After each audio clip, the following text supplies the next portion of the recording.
लातूर जिल्हा मध्यवर्ती सहकारी बँकेची 43वी वार्षिक सर्वसाधारण सभा नुकतीच उत्साहात पार पडली।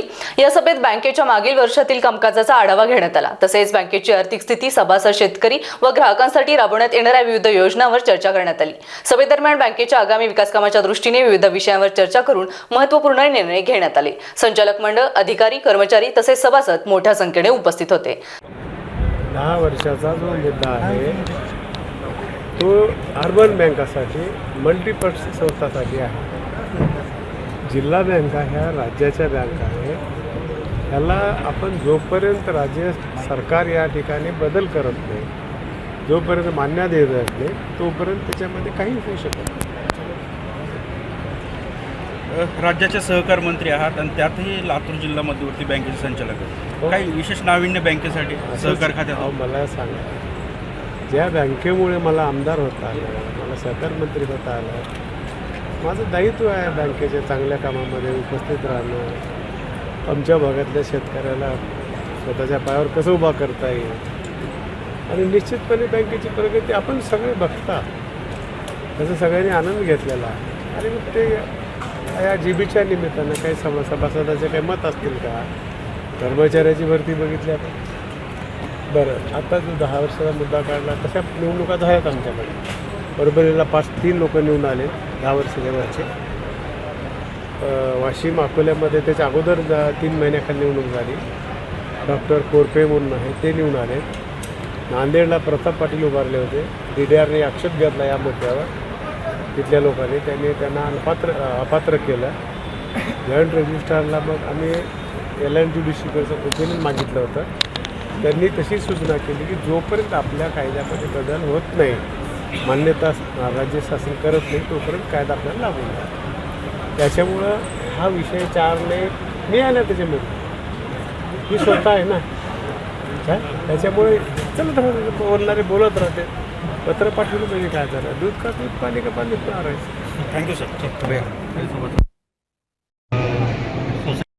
आज लातूर जिल्हा मध्यवर्ती बँकेची 43वी सर्वसाधारण सभा आणि ह्या विद्यमान संचालक मंडळाची ही 5वी सर्वसाधारण सभा आणि आमचा संचालक मंडळाचा कारभार हा नोव्हेंबरमध्ये संपुष्टात येतो आहे। म्हणजे ही सर्वसाधारण सभा ह्या संचालक मंडळाच्या शेवटची सभा। गेल्या 5 वर्षामध्ये आम्ही मागच्या संचालक मंडळ जेव्हा निवडून आलो तेव्हा जे काही आम्ही आश्वासन त्या काळामध्ये लोकांना दिलं होतं, त्यात सर्वात महत्त्वाचं होतं 3 ते 5 लाखापर्यंतची बिनव्याजी कर्ज योजना जी आम्हाला राबवायची होती ती आम्ही यशस्वीपणे गेली 5 वर्ष राबवली।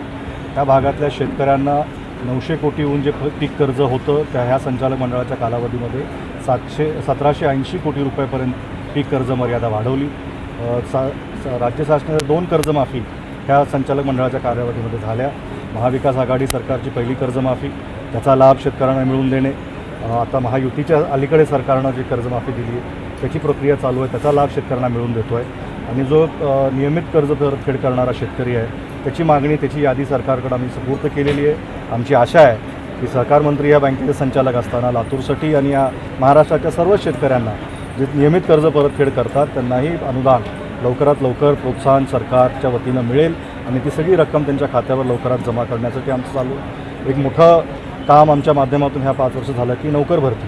आणि अलीकडच्या काळामध्ये नोकर भरतीच्या माध्यमातून जेव्हा काम सुरू झालं, सरकारचे निकष, कोणत्या एजन्सीच्या घेणं, त्याचा परीक्षा घेणं, परीक्षेनंतर त्याची छाननी असणं आणि लातूर जिल्हा मध्यवर्ती बँकेने हा पुढाकार घेतला की आपल्या सहकार मंत्र्यांना विनंती केली, सरकारला विनंती केली की लातूर जिल्हा मध्यवर्ती बँक किंवा कुठलीही जिल्हा मध्यवर्ती बँक ही ग्रामीण भागात कानाकोपऱ्यामध्ये पसरलेली असते, त्या जिल्ह्यातल्या भूमिपुत्रांना नोकरीची संधी जास्तीत जास्त इथं मिळावी म्हणून 70-30चा एक कोटा मी पहिलं मंजूर केला आणि ते लातूरसाठी पहिलं मंजूर झालं आणि आता राज्यभर त्या निर्णयाचं स्वागत होऊन प्रत्येक जिल्हा मध्यवर्ती बँकेला येणाऱ्या काळामध्ये जी भरती होईल ते ह्याच पद्धतीनं करावी असा एक सरकारचा कॅबिनेटचा निर्णय झालेला आहे। त्याबद्दल आम्ही सहकार मंत्र्यांचे आभार व्यक्त केले।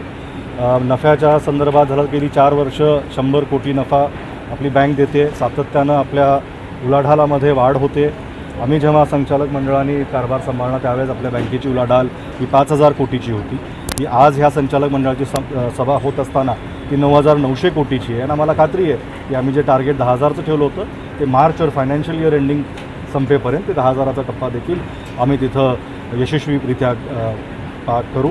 आणि येणाऱ्या काळामध्ये निवडणुका होणार आहेत, निवडणुकीची प्रक्रिया प्रोग्राम लागेल त्या पद्धतीनं जे काही शासनाचे नियम असतील, जे काही निकष असतील, त्या पद्धतीनं ह्या निवडणुका रीतसर होतील, किंबहुना त्यासाठी आपण आता वाट पाहतो.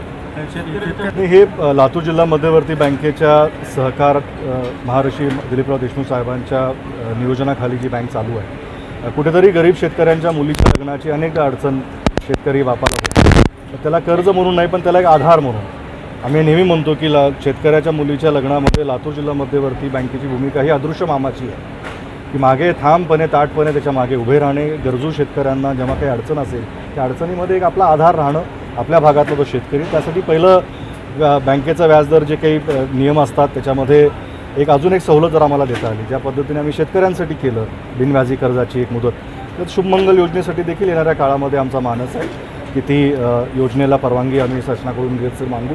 आणि आमच्या बँकेचा व्यवसाय जो झालेला आहे, नफा झालेला आहे, आणि मला खात्री आहे की त्या बँकेच्या व्यवसायाला पाहून शासन देखील आम्हाला ही योजना इथं राबवण्यासाठी रीतसर परवानगी देईल. संगप्पा स्वामी, स्टार महाराष्ट्र न्यूज, लातूर.